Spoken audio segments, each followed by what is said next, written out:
जब राजा जनक सीता जी के स्वयंवर की तैयारी करते हैं और वो सभी देव के राजा उनको निमंत्रण भेजते हैं, तो सभी राजा जनकपुर में एकत्रित हो जाते हैं और सीता जी के स्वयंवर की तैयारी की जाती है।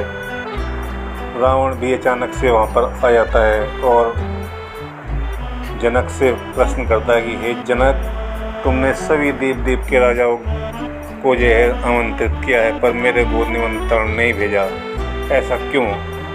तब जनक हाथ जोड़कर रावण से कहते हैं कि हे महाराज, मुझे आपका पता नहीं मालूम था और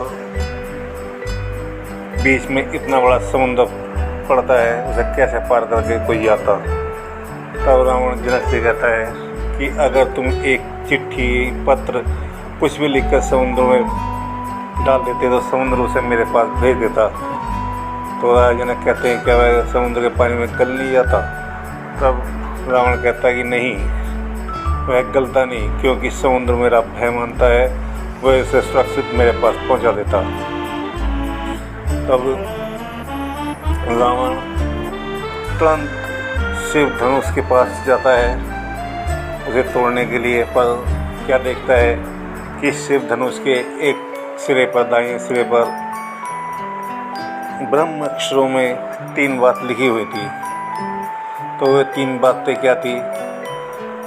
तो वे 3 बातें थी कि जो इस धनुष को तोड़ेगा उसे 14 वर्ष का वनवास होगा और पिता मरण होगा तथा उसकी नारी का हरण होगा।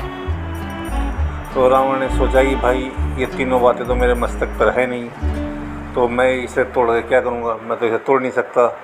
तब वह सभी राजाओं के पास जाता है, एक करके सब कुछ चेक करता है किसके मस्तक पर ये लिखा हुआ है। वो देखता जाता है।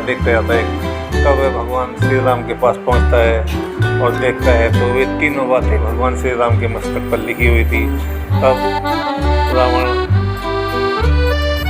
भगवान श्री राम से कहता है कि हे राम, तुम्हारे मस्तक पर, हे राम, तुम्हारे मस्तक पर है पिता मरण वनवास लिखा।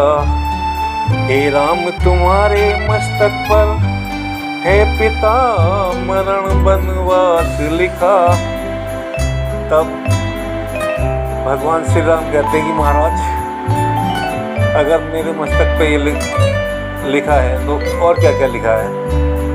तब रावण कहता है कि हे राम, तुम्हारे मस्तक पर है पिता मरण वनवास लिखा। हे राम, तुम्हारे हाथों ही, हे राम, तुम्हारे हाथों ही रावण का सर्वनाश लिखा। तब रावण कहता है कि हे राम, मैं ही तुम्हारी पत्नी का हरण करूंगा और तुम्हारे या तो मेरा सर्वनाश होगा।